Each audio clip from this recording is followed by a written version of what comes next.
Remember, we all do one structured prayer. एक तरह की नमाज पूरी दुनिया के लोग 1500 साल से पढ़ते आ रहे हैं। हर रंगो नस्ल का इंसान एक ही तरह की स्ट्रक्चर्ड प्रेयर पढ़ रहा है। मूवमेंट भी एक ही है, डायरेक्शन भी एक ही है, रेसिटेशन भी एक ही है। वही कलिमात पढ़ने होते हैं, अंदाज भी वही है, उठना बैठना, और सिमत भी एक ही है, एक ही तरफ मुंह कर। सूरतुल बकरा में आया नमाज कायम रखो। सूरतुल निसा के अंदर आया नमाज मुमिनीन पर वक्त बांधा हुआ फर्ज है। नमाज is a completely structured constant time oriented activity.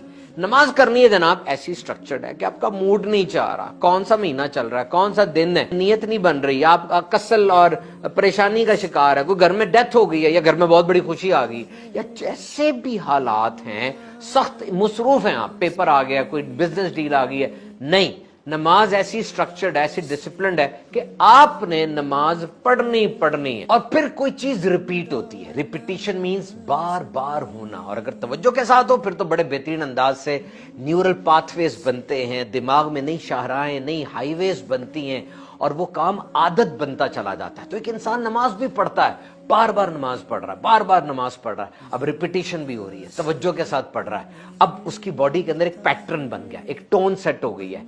जैसे बॉडी के अंदर मुख्तलिफ चीजें चल रही हैं, जैसे बॉडी में हार्ट बीट है, दिल धड़क रहा है, उसकी खास बीट है, सोने जागने की साइकिल बनी हुई है, ब्लड प्रेशर है, वो भी खास अंदाज से ब्लड प्रेशर हो रहा है। तो जिस तरह इन चीजों पे बॉडी सेट हुई है, सर्कैडियन रिदम बना हुआ है, इसी तरह नमाज की टोन पर भी बॉडी सेट हो जाती है। अब नमाज के बगैर भी वो नहीं रह रहा, नमाज पढ़ेगा और उस साइकिल को वो रिपीट करेगा, बार बार उसको देखेगा। तो ये एक सिस्टम एक्टिवेट हो गया।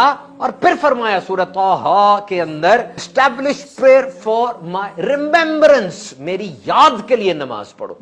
यानी याद, रिलेशनशिप बनाओ, कनेक्शन बनाओ। और याद रखिए, रिलेशनशिप और कनेक्शन कब बनता है? जब मेमोरी हो, याददाश्त हो। और याददाश्त कब होती है? जब चीजों को रिपीट किया जाए, तब वो चीज याद रहती है ना। बेशक तुम्हारा दीन एक ही दीन है और मैं तुम्हारा रब हूं और मेरी इबादत करो। और फिर ये साइकोलॉजिकल एक्टिविटी होती है, कलेक्टिव बॉन्डिंग को ये चीज बढ़ा देती है।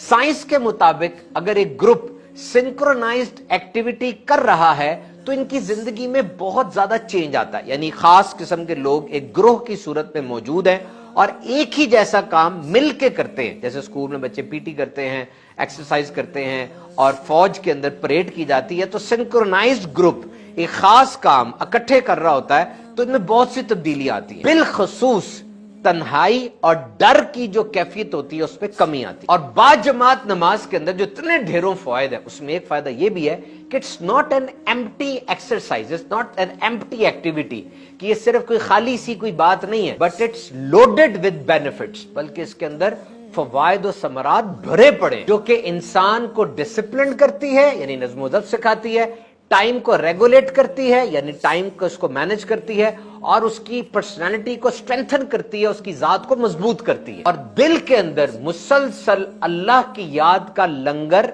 डाले रखती है।